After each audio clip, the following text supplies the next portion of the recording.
All right, everybody. I'm hoping that everything is coming through clear. I'm just testing the live stream. I'm going to do a weekly forecast, so you're going to sit with me and I'm going to mark up ES and do a weekly forecast, see where price is going to head this week. I would like some feedback if you guys can put in the chat if everything's coming through clear or if it's blurry or you can't, hear anything very, well. I would appreciate the feedback. So just give me a second here. I want to make sure everything's coming through nicely. So give me 1 second.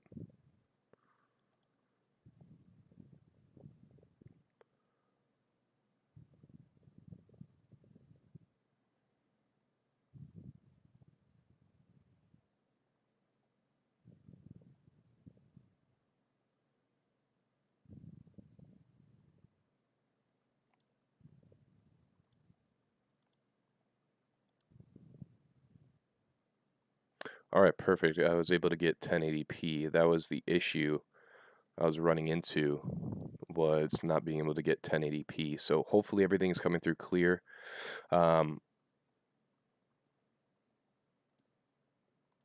Make sure stream is healthy. Let me see if I can share this real quick.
All right, if anybody can put in the chat if it's coming through clearly on your end.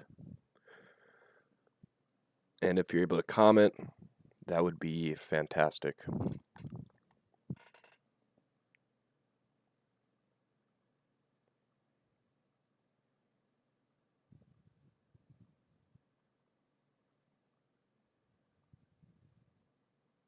Loud and clear. All right. I appreciate you. Everything's good. I just want a couple more comments, make sure everybody's good. I'm actually going to do a weekly forecast. I don't know the delay either. I'm trying the ultra low latency. So I'm guessing it's going to be about 30 seconds to a minute in delay. I hope it's not too much in delay with YouTube. Just give me a few moments.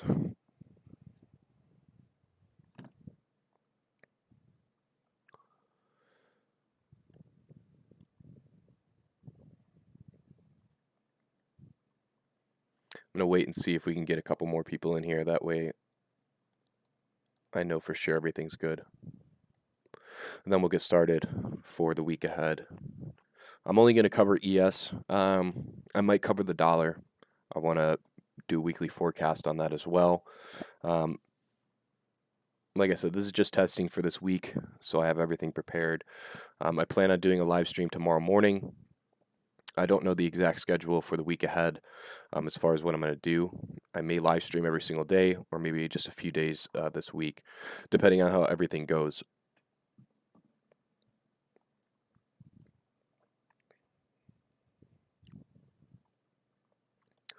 I'm going to check on my own live stream. I just want to see the latency.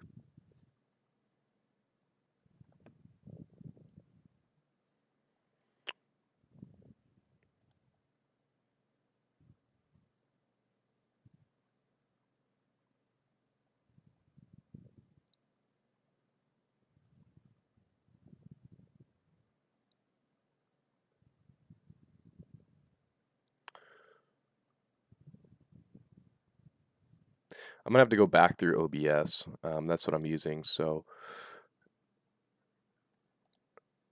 because the framing I'm looking at is a little weird. It's a little different than what I want. But this will do for now. I can adjust it for tomorrow. Let's see here.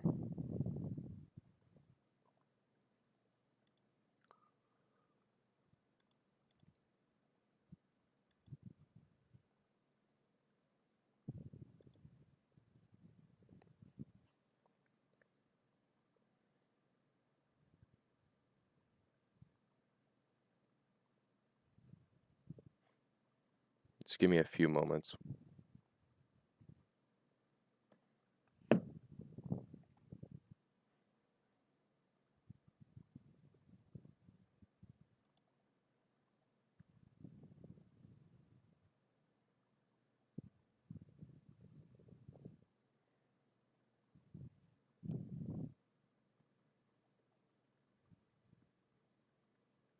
All right, well, with that being said, I'm going to go ahead and get started. This is just going to be a weekly forecast. I'm going to do a top-down analysis, basically what I do every single week, and show you guys how I prepare for the week technically, and then we'll look at the economic calendar, see what days. I know we have FOMC ahead of us on Wednesday, so that's going to put a little bit of, I would say, roadblocks as far as Monday and Tuesday.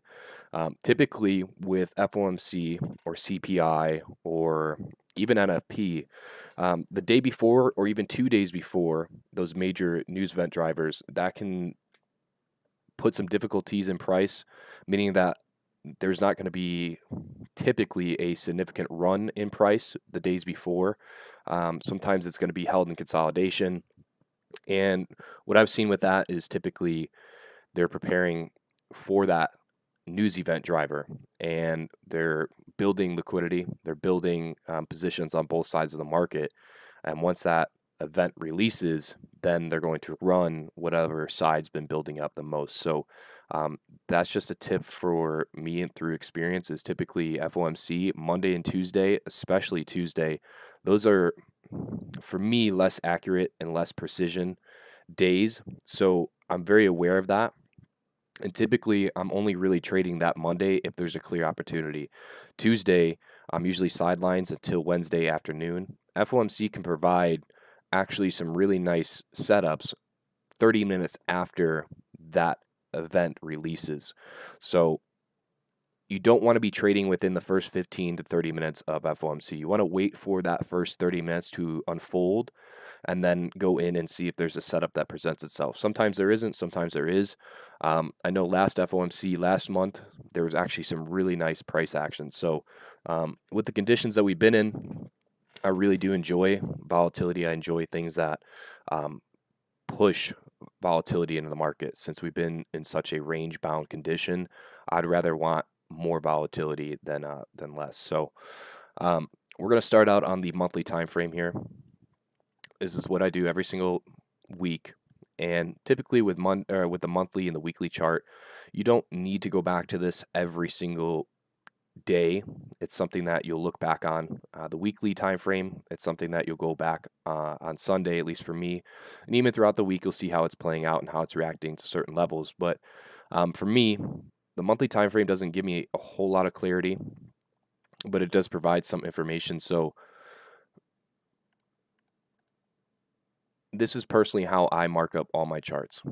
I have a vertical line and I attach all of my, you could say, trend lines to the side there. And it just keeps things a lot of very neat and organized. And I put all the lines and the visibility to that specific time frame. That way I don't get lost and things aren't cluttered when I start to go down to lower time frames. Everything's on its own time frame. So what I like to do on the monthly time frame is mark out near side buy side and near side sell side. So for me, and notice how everything is on the monthly time frame. We have a previous month high here, so buy side liquidity is resting above that high there. I do see another near side buy side liquidity pool resting just about 44.13 or 44.15. And we dropped down into a fair value gap in here. So that small little gap in price,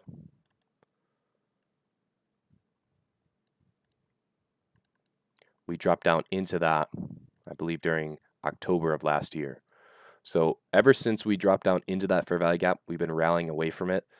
We've been held in consolidation for about 5 or 6 months here.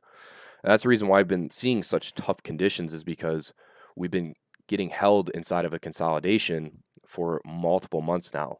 And when you're looking at a monthly time frame and you're not expanding to the upside or to the downside, it's going to create those high resistance liquidity runs.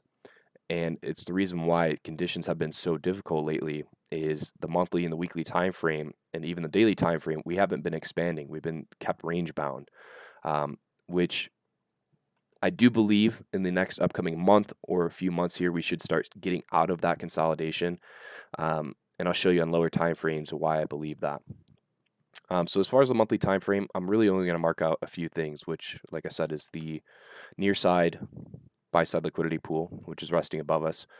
Just annotating how we dropped down into a bullish fair value gap in here.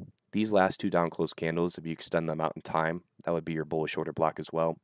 So we dropped down into that. We've been expanding away from it. We do have sell side liquidity pools underneath here, but I believe the weekly time frame will clear up that as well. So again, I'm always doing a vertical line on every single time frame, and that way I can attach everything to it and everything's neat and organized. So in October,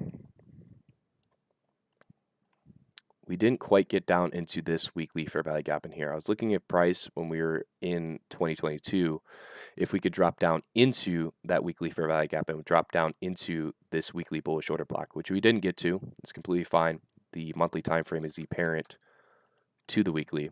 So sometimes you may not get those lower time frame precision PD arrays, and that's due to a parent time frame PD array that it's already dropped down into or hit. So that could potentially be left open for a later point in time.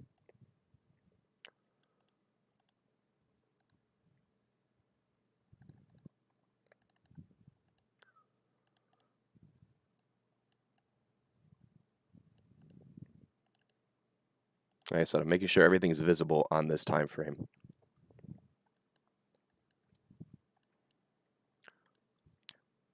Last year we took out sell side liquidity here.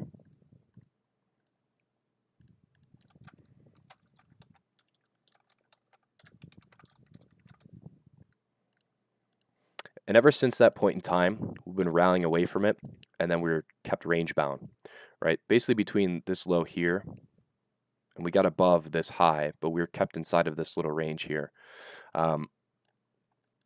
What I'm annotating and what I'm believing this week is we're going to attack the buy side liquidity resting above this high there. So that's going to be my focus for this week, is looking for the buy side liquidity to be ran out.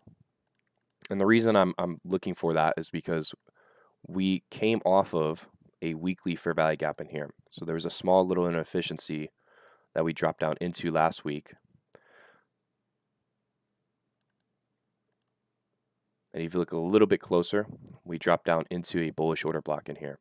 So this last down close candle is your bullish order block. And all of this is extremely important when you start to go down to lower time frames and you start to try to gain a bias and a narrative as far as what you should be looking for. Because if you don't know what the higher time frame is, what the macro scale is, then you're going to get lost on these lower time frames. Entry patterns are only important when you understand the overall narrative and what's overall playing out on a higher time frame. Okay, so when you have that in your mind and you start to go down these lower time frames, if we're overall bullish, then the only thing you should be really looking for when you start to look for entries is longs, right?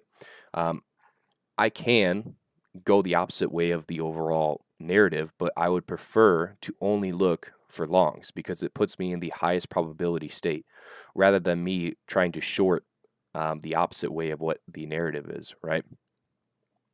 Next thing I'm going to note, there is a small volume imbalance in here, but what I'm really annotating and what I'm looking at is this remaining portion of this fair value gap. So from this high here to that low there, that is your remaining portion of the weekly fair value gap that is still left open.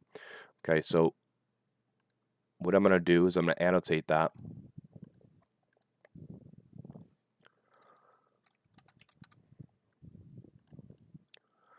And that's going to be my main focus for this week. So I'm going to look for the buy side liquidity pool resting at 42.48 and look to see if we can fill in the remaining portion of this fair value gap. Now, just because it's a SIBI doesn't mean that once price reaches up into there, I'm going to be looking for shorts. If I'm overall bullish, then I'm just going to look for the closure of this. So you can use it as a target. You can use it as a take profit or something that you can peel off partials. Now, resting above that, we have a high here, resting at 44.14. So to me, I don't believe we're going to drive all the way up into that unless we get super animated this week with FOMC. But it's just something that I'm annotating and keeping in the back of my mind that we could draw up into that region.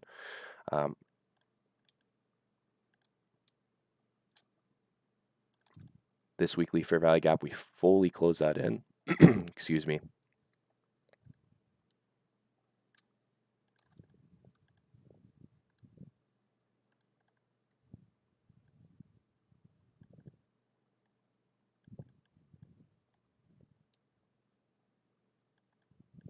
Like I said, we drop down into this down close candle here. I'm not going to mark it out, but I do have that in the back of my mind that we drop down into that bullish order block, weekly bullish fair value gap, and we've been rejecting off of it. So that's going to be my main focus there. You can mark out other pools of liquidity. So we do have relative equal lows resting down here, but that's not something that I'm really focusing on.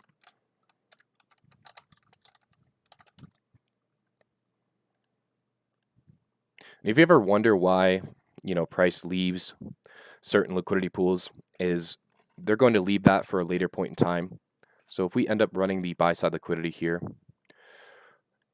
we drop higher. I do see another small inefficiency in here. If we return above that and then we start to displace lower, in the coming months or the next year, we could look for this sell side liquidity pool. Okay, but right now, these are my main objectives, my main focus for the week ahead.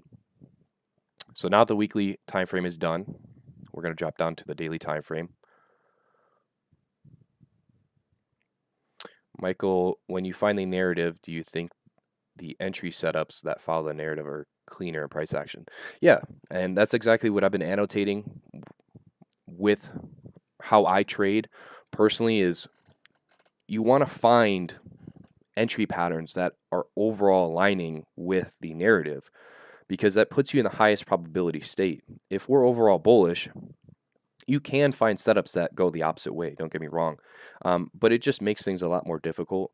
And if you're just clearly one-sided and you only look for that until you're proven wrong, it puts you in the best opportunity, the best spot to be profitable. And it makes things a lot more simple. You're not jumping around.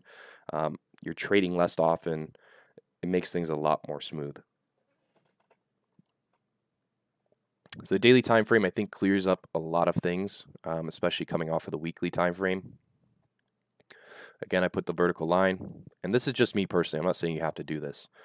It's just how I personally like to mark up my charts, and I think it makes things a lot more simple, and it makes things a lot more organized.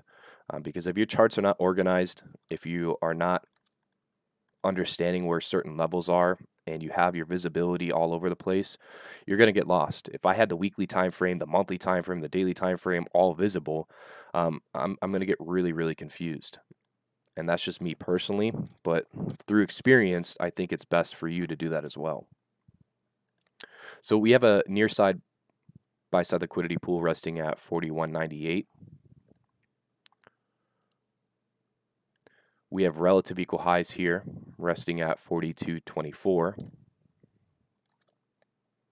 And then we have the high here, resting at 42.45. Okay, so those are all near side, buy side liquidity pools that I would be looking for price to target this week. Above that is going to be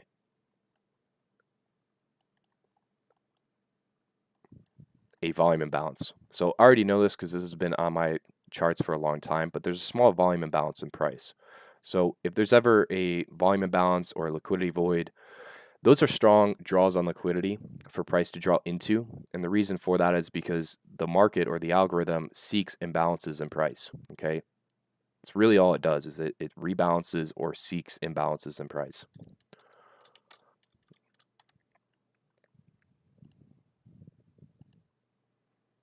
And I'm actually going to change that to orange personally, just so it sticks out a little bit because it's so small.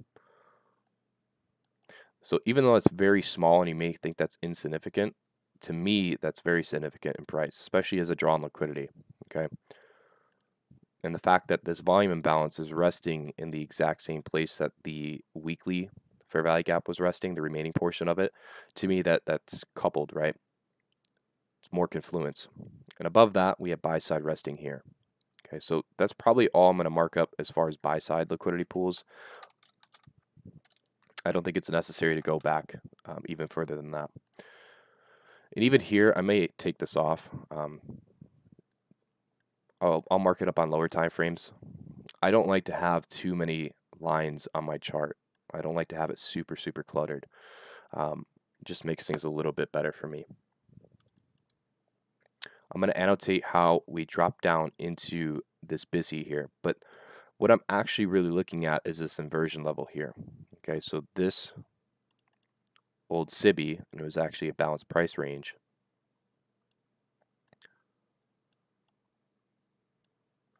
We drop down into that, okay? Again, I'm going to make sure that it's only visible on the daily time frame. So IFV, that's an inversion fair value gap, coupled with this BISI here. Okay, so we drop down into the BISI here and that inversion level. If you ever have an inversion fair value gap that has a fair value gap resting or residing inside of it, it creates higher probability to me personally. If you only have an inversion level, it is still a good confluence, but if you have, you could have a breaker inside of an inversion level fair value gap. You could have an order block inside of an inversion fair value gap. If you have more resting inside of it, it just creates better confluence.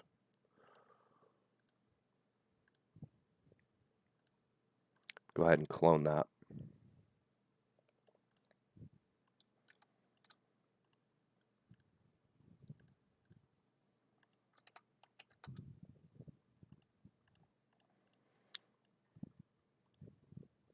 Going to annotate how we took out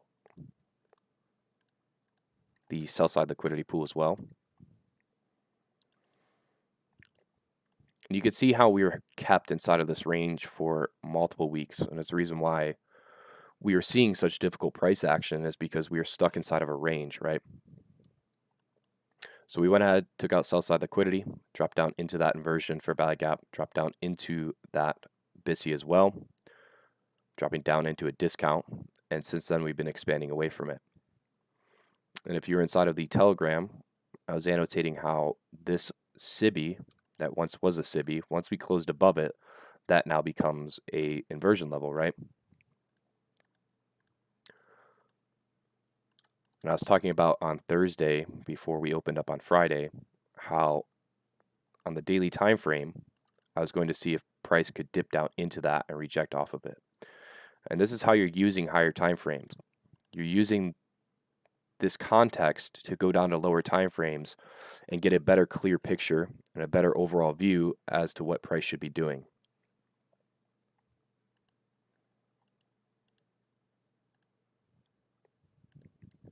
Okay, so that's as far as the daily time frame, it's really all that I need. I could put a few more annotations on here. I usually put a magnet to remind me what my drawn liquidity is. And I talked about this on the live stream on the Telegram.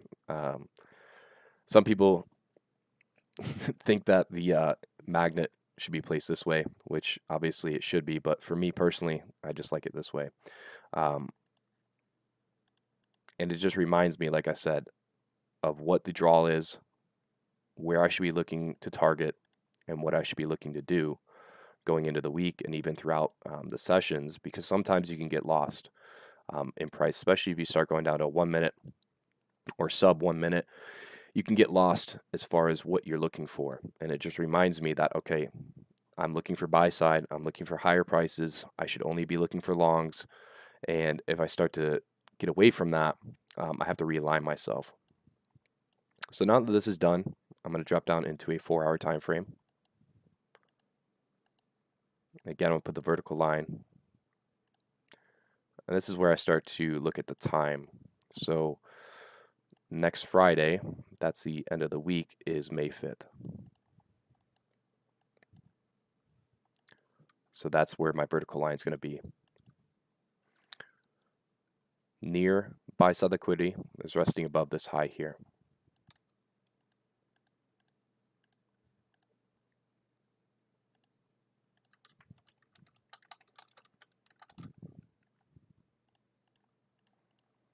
Okay, so that's resting at 41.98.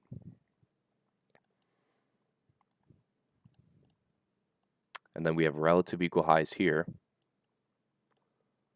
resting at 42.25. And then we have another buy side liquidity pool resting here.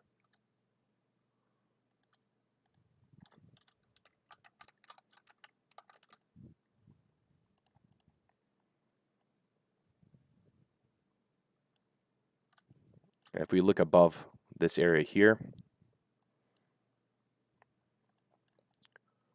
all the way over here, there's a small remaining portion of this SIBI. So from that low to that high there, there's a small remaining portion,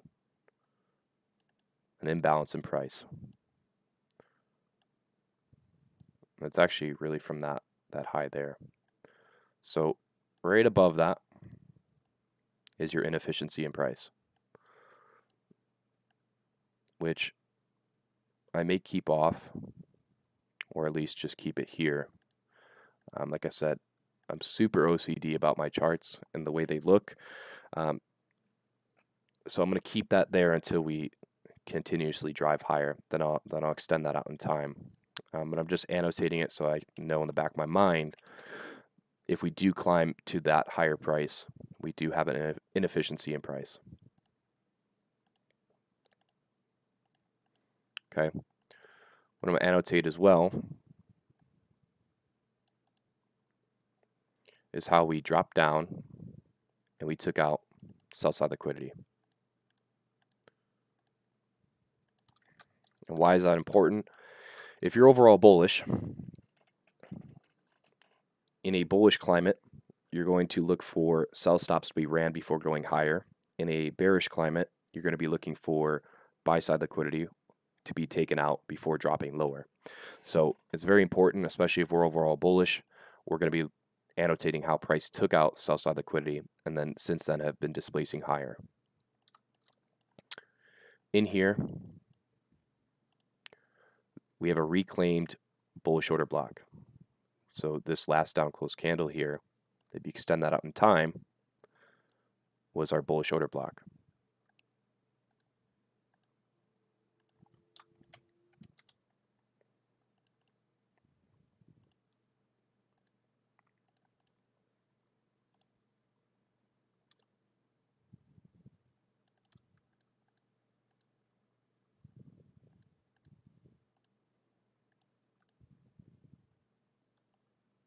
If you notice, I'm always checking the visibility because sometimes you can get a little busy with marking up your charts and forget that the visibility is only set to a certain time frame. So I'm always making sure and double checking.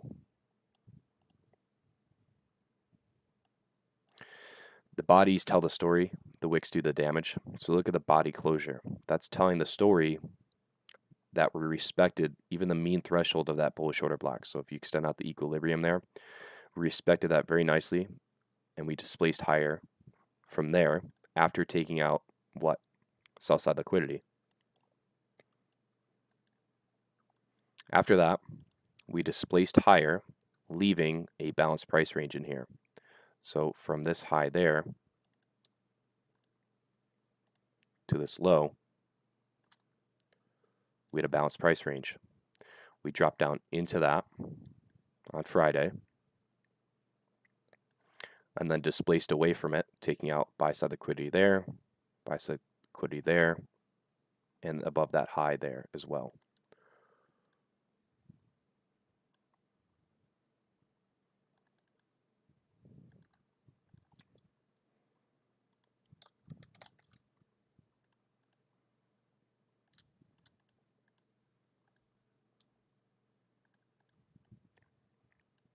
Okay, we dropped down into that, displaced away from it. We had a small bullish order block here. I believe we just touched the opening price there.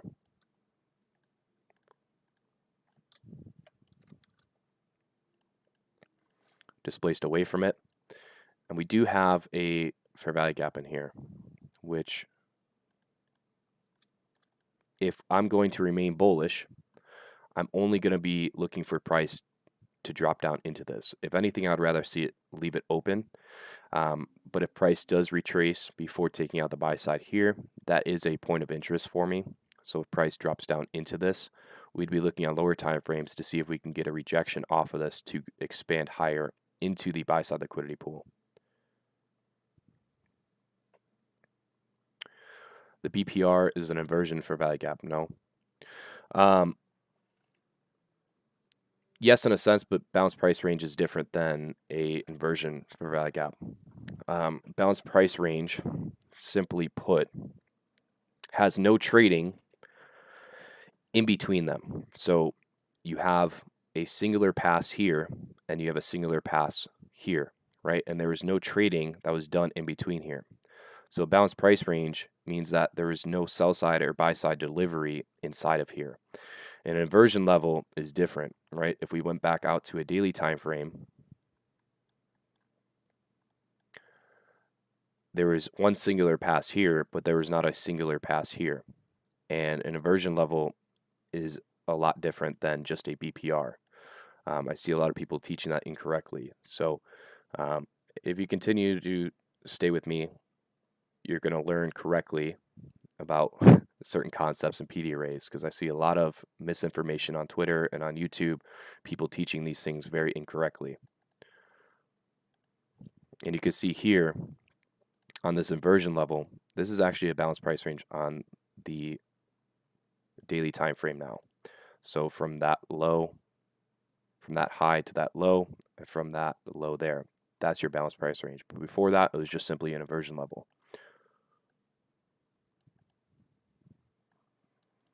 I'm looking at the stream. I don't know the latency. I don't know the delay. So let me know how long it took to answer that question, Flash.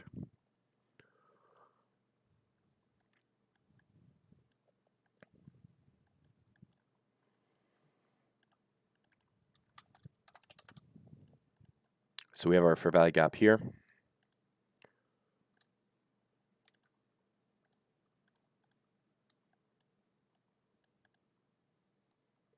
Ten-second delay. Okay, that's not bad. Yeah, you're welcome. I'm not sure why it's showing up on my end. It's like a few minutes in delay, but that's all right.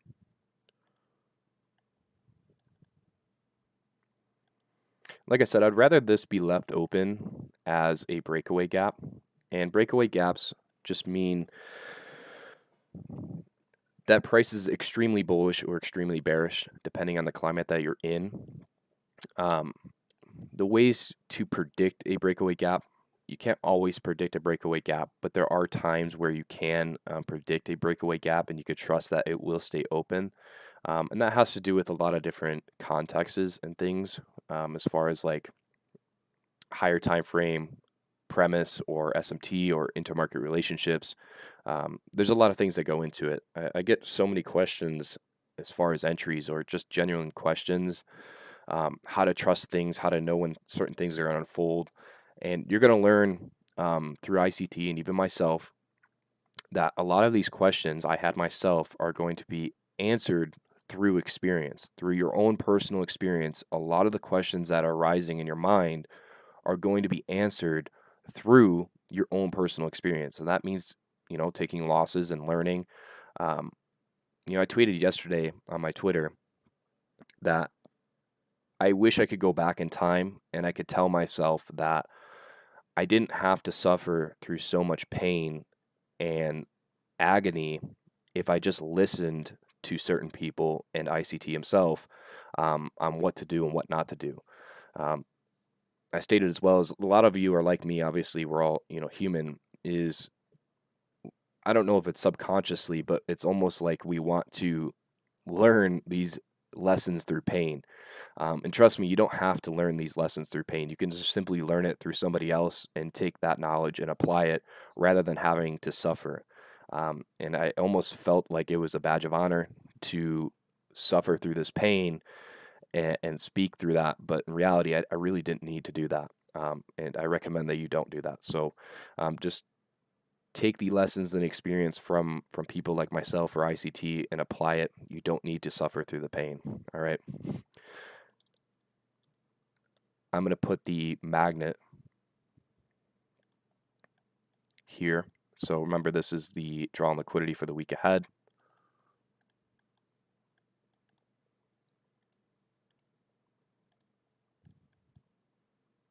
Nico, no, but I'm well on my way there. And you're going to see over the few months here sitting with me what really separates me from a lot of people in the Twitter sphere and on YouTube. And that's no ego intended. It's just simply facts. Dropping down into the 1 hour time frame here. And I do want to let you know that everything I'm going to be doing on these live streams will be a live account, not a prop firm money. It's going to be actual, real, live profit money. That way it's full transparency. No, I don't have a Discord HRC. I do have a Telegram. Should be linked in probably one of my previous videos somewhere. It's linked. It's actually pinned on my Twitter. My Twitter is @CJ @_CJ Trades. And like I said, if you go back to my previous videos, all my socials are linked in there. And I'll make sure to link all my stuff when we get started here tomorrow. So again, on the 1 hour time frame, making sure all the visibility. And when I drop down to the 1 hour, I make sure that the minutes, so 1 through 60 is visible and one-on-one is visible. Yeah, if you go to my Telegram, there's a lot of gems in there. Michael, how many days will you be streaming per week? To be honest with you, I don't really know for sure. It may be every single day, depending on how everything goes. To be honest with you, I thought that live streaming would affect my trading, but I've been annotating price live in front of a lot of people for a long time. And what I mean by that is just posting in like Telegram or Discord throughout sessions. And honestly, this is a lot easier because I'm able to annotate my thoughts and speak loudly, out loud, I mean, which is usually what I'm doing. I'm usually talking to myself throughout sessions, regardless. So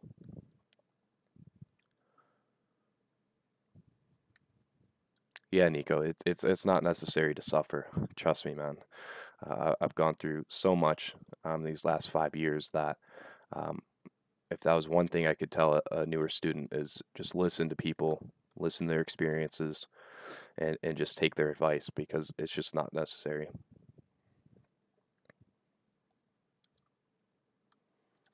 So again, these are our buy-side liquidity pools. So that's our draw on liquidity for the week. I'm going to annotate as well how we dropped down. We took out sell-side liquidity here.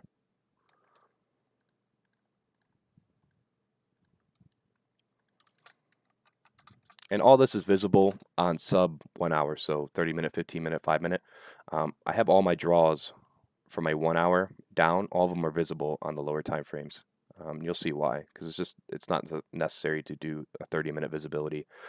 Only reason I'll do a 30-minute visibility only on that time frame, or only on a 15-minute time frame, or only on a 5, is if that has a specific PD array that I need to mark out on that time frame. As far as draws on liquidity, I usually leave them open visibility wise. As far as the 1 hour, do you see on the 4 hour, there's that bullish order block? There's nothing really clean in here on the 1 hour that we drop down into, so I'm just going to leave that kind of open. I know on the daily time frame and the weekly, we drop down into that weekly fair value gap. Even the 4 hour drop down into the bullish order block. So I have that in the back of my mind already. 1 hour time frame, we drop down into this fair value gap. And you can see here, my vertical line is at the closing price of the day. So every single day, as far as the 1 hour and lower, I move my vertical line over to the closing time and price of the next day. And I just continuously move that over and over. I don't have it all the way at the end of the week. That's just me personally, like I said. So for an example, right, the 1 hour fair value gap, I'm only going to make it visible on the 1 hour right now, because that, once I start refining it, I don't want to be lost on the lower time frames.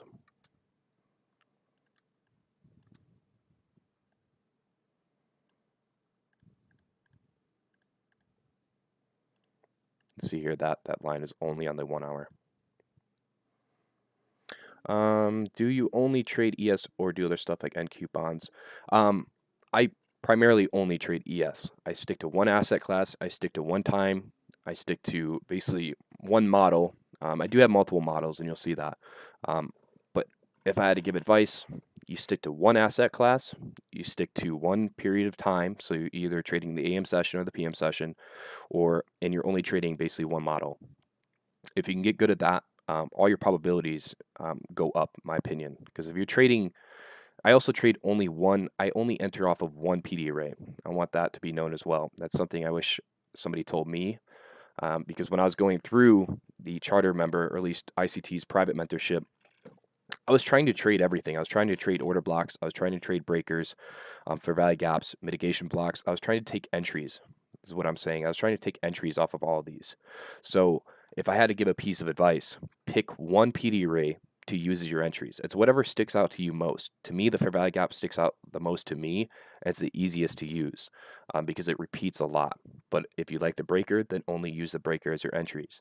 If you have them coupled in confluence, so an example, sometimes a fair value gap will exist within a breaker, and that is more confluence. It's better, right? So one asset class, one time, one PD array, one model. You can do that. It's going to elevate your trading and your profitability over time.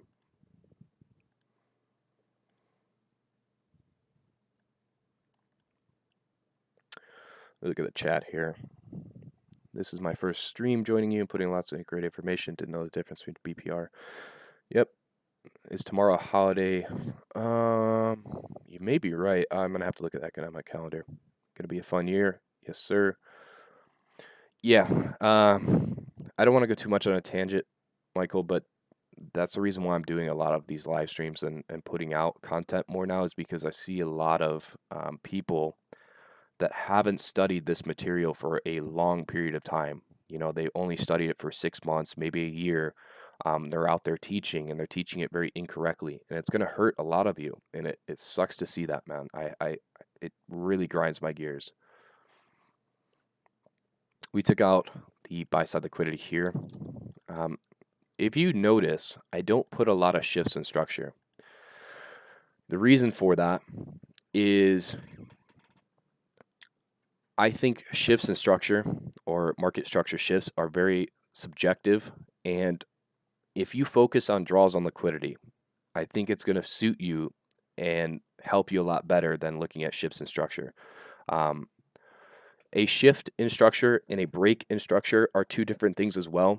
A break in structure is something that's happening on a macro scale, meaning like a daily, a weekly time frame. A shift in structure is only short term. Okay, and the reason I don't necessarily use market structure shifts as well is because turtle soups, you don't need a shift in structure necessarily. If you have a turtle soup, then it's not required to have a shift in structure. And that's something ICT's talked about as well. If you go back through some of his live streams, he's talked about it. So I think that's important to note as well. Is there a daily, weekly indicator saved to TV? I'm not sure what you mean by that. You clarify it, I'll answer it.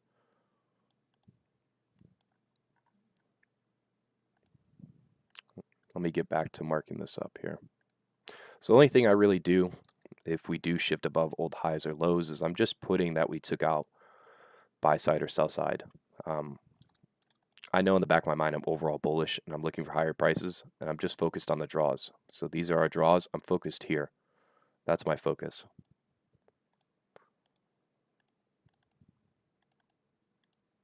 Again, visibility. I'm going to drop it down to this.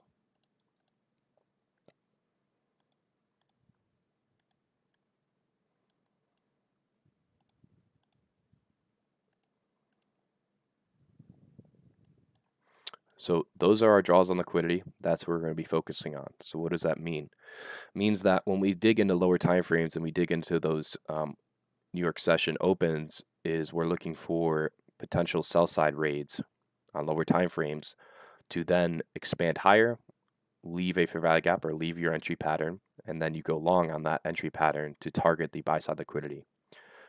That's another thing, is keeping it very simple. If you start to overcomplicate this, you're going to get very confused. So let's drop down into a 30-minute time frame.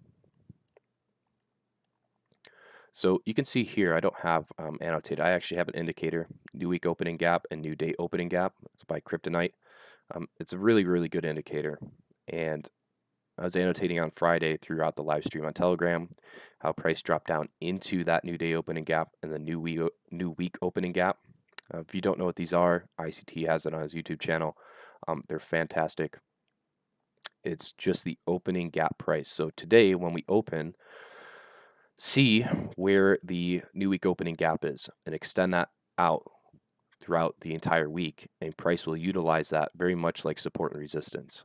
If we climb above it, we come back down into that, it will use it as support to drive price higher. Same thing with new day opening gaps. Most of the time there's not large new day opening gaps like this one, so it's just kind of a rare instance. You can see here sometimes there's just a small new day opening gap.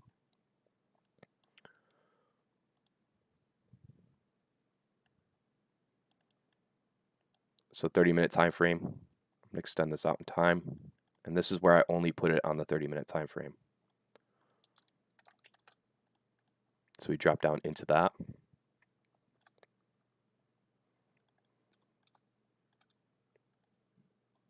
The reason I'm annotating those type of things is like I'm usually asking myself certain questions. Where did price come from? Where is it at now? And where is it likely to go to?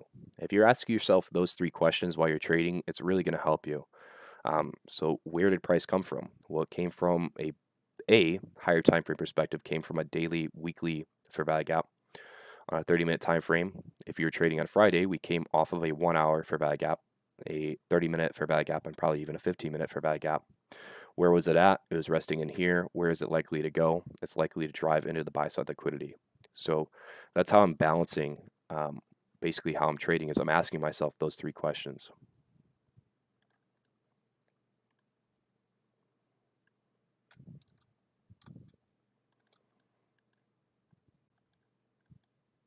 We'll go ahead and take that off.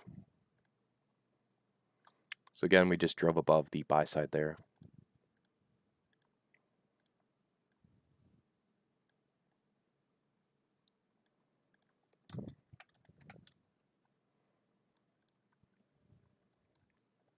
We drop down into, basically on the closing of the day on Friday, we drop down into this bullish order block here, and then we have a small fair value gap in here.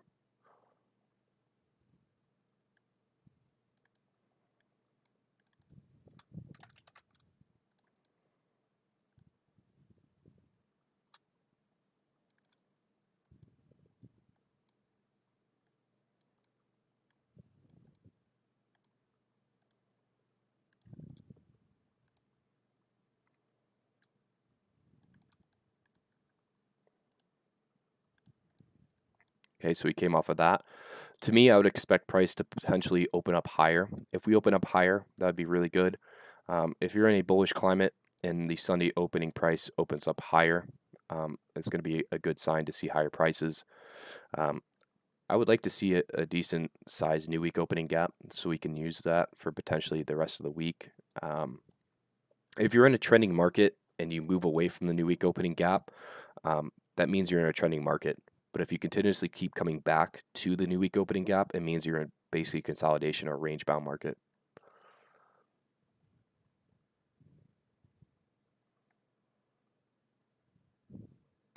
Can review last Wednesday's PA a little bit. I'm confused by the 15-minute time frame. Yeah, I could go back through it. Let me just finish marking up this. You can see here I have to change this visibility. And this is actually the 1 hour. So do you see how if you don't have your visibility set, it can confuse you.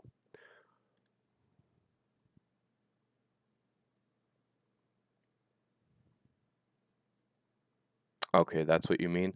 Yeah, so if you go to Sessions, Nephew Sam, it's going to pop up vertically.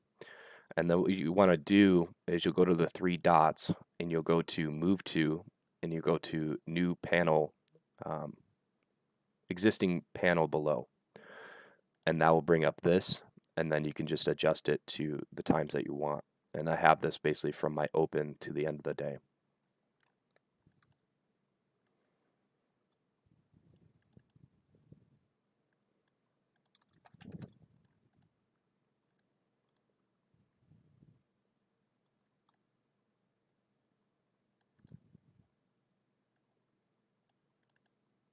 You are welcome.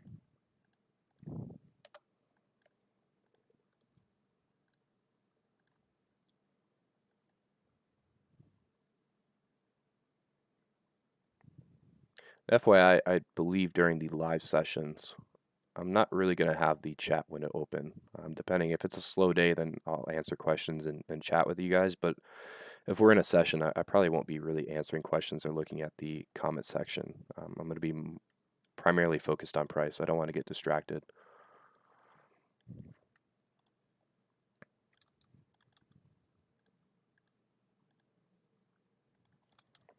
And that's going to be basically it for my markup for the week. Anything basically 5 minute or below, that's something I'm going to be doing intraday. So I'll be looking at the 5 minute and 1 minute during the session. I could put all my annotations on pre-market. But if I'm just looking at a weekly forecast, just marking up these levels. And again, you can see that one there. Take that off. Put one last thing in here. We could put sell side, but it's not something I'm really looking at.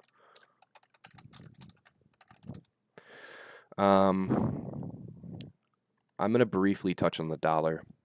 As far as whoever asked for the Wednesday PA, I can go over that at a later point. I'm not going to do that today. Yeah, why do I have it as as that time zone? I talk about this a lot. It's just personally me. I'm in Central Time, and I've been accustomed to it for many years now. I know ICT says to do New York local Central Time, but I'm accustomed to this, and it works best for me. So that's something I'm going to heavily annotate throughout the sessions is don't get confused with my times. It's coordinated to me, and that's just the way I personally like it. And I go back through all my time frames to make sure that all of these are visible on the certain time frames they should be. So after it's all marked up, we're going to go back through all of this. You can see here, making sure everything's visible to where it should be. Just to reiterate, is the weekly time frame. We drop down into that weekly bullish order block and the weekly bullish fair value gap. So what does that mean? Is that we're going to suspect higher prices. And if you want like a little gem, especially on a weekly time frame, is if you're looking at a weekly time frame, you want to look at the previous week high or previous week low. So in this instance, that previous week high is resting right above us. If you can capture a long into that previous week high, since we're so near it, I would suspect we're going to run that high there. It's not guaranteed that we're going to run this high, right? But to me, since we're so near this high there, we're going to punch above that. So if you can capture a long before we take out that previous week high, it's going to be your highest probability long, especially in the beginning of the week. I'm going to touch on the dollar index here.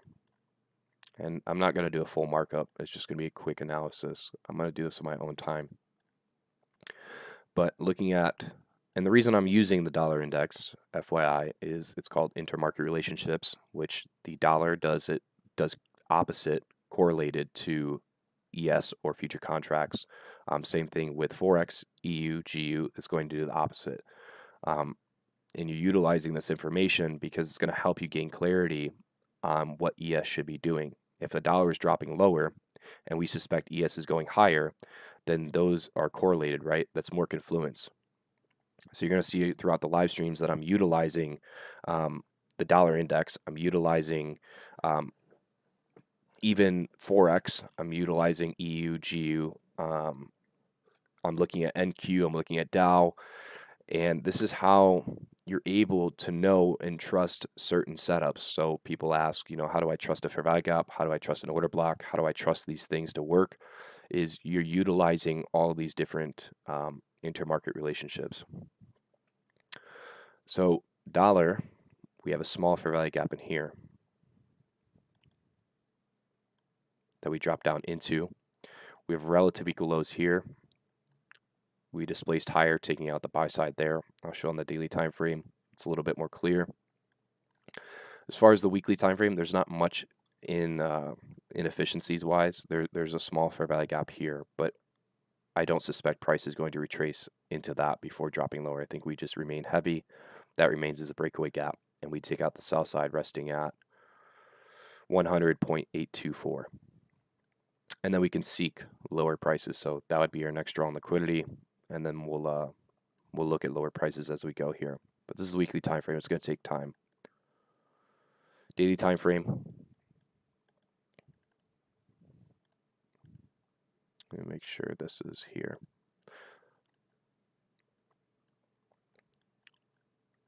I was annotating throughout the Telegram during this week how we should expect price to rapidly displace away from that volume bounce.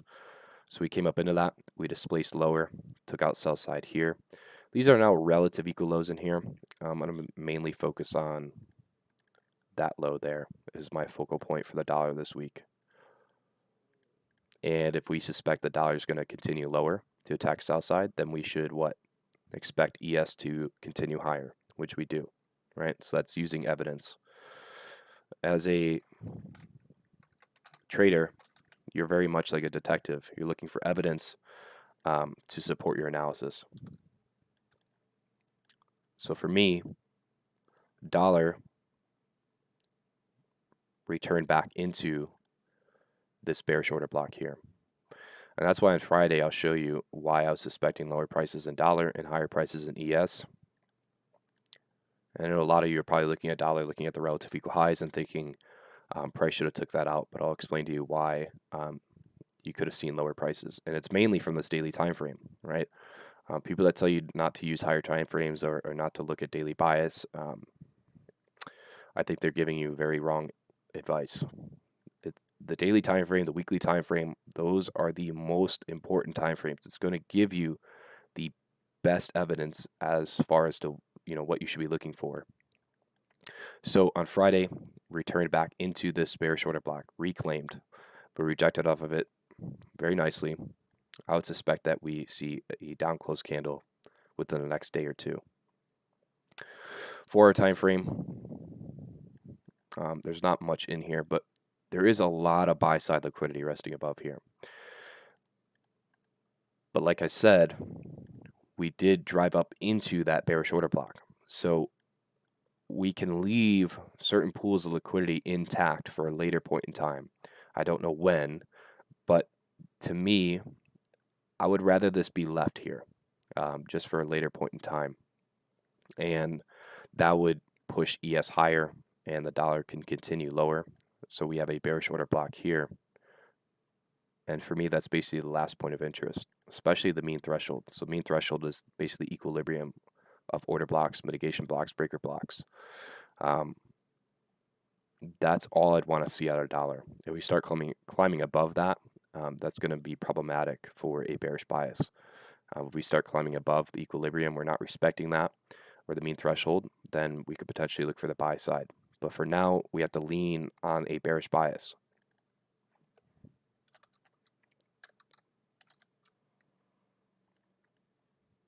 Okay, so that's what I'd be looking for. We dropped down into a balanced price range here. So we had a singular pass here, singular pass there. There was no buy side or sell side delivery inside of that. You can see we dropped down into that. So what I'd be looking for is we do have a lot of sell side resting underneath here. We have this low there, and we have the low here. So if dollar can reject off of this bearish order block and continue lower into this region here, and then target the sell side liquidity there and here, that would be very, very good evidence and supporting our bias for a bullish ES. Okay, so that's all I'm going to mark out for the dollar for right now. If we take a look at YM and NQ real quick, I'm going to see if I can pull up this here. So this is my SMT chart. If you've been following me for a little bit, it's not extremely important, but just to give you perspective, I have 3 monitors. One is my SMT chart. One is my main monitor that you're looking at, and then I have another one to the left of me. The monitor to my right is my SMT monitor, and I'm monitoring NQ and YM and the relationship with ES, which I'm monitoring SMT. I'm seeing if there's bullish divergence or bearish divergence, and if you can use that in confluence with a trade idea that's already printed, it's better confluence, right? Usually what I'm doing is I'm looking, starting off the week, as far as SMT, is I'm looking at a higher time frame. I'm looking if there's any higher time frame SMT that has been printed and would support our overall analysis. And I'm also just looking in relationship to their buy side or sell side liquidity pools and seeing if they're all kind of moving in sync with each other. If they're all moving in sync with each other, they're not decoupled, meaning if YM Dow was moving lower, NQ was moving higher, and ES was maybe stagnant, having decoupled relationships is not good. You want them all to be in sync with each other. So NQ printing higher, YM printing higher, dollar moving lower, all of that suggests to me that we're going to see higher prices. So do you see how when you're using higher time frame, when you're using intermarket relationships, all of these are going to give you a better confluence. It's not just about having a fair value gap inside of a premium or a discount and going long or going short. There's a lot more than meets the eye. So for me, ES, that buy side there, buy side here, NQ, relative equal highs right now. I think we purge that as well. I'm sorry, that's NQ, YM, buy side here, buy side there, relative equal highs. So I think they're all in tandem. They're all moving in sync with each other. So it all creates a good confluence for us.